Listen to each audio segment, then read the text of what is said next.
People couldn't understand us now. The things we did, why we did them. Because the reasons were hidden away in those 9 years of growing up in an angry world.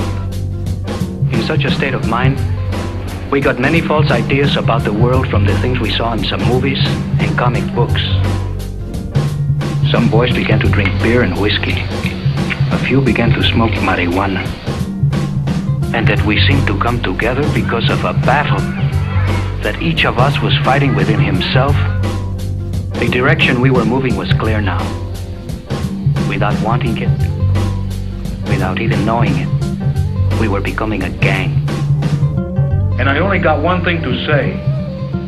We don't want trouble, but we're not going to run away from it.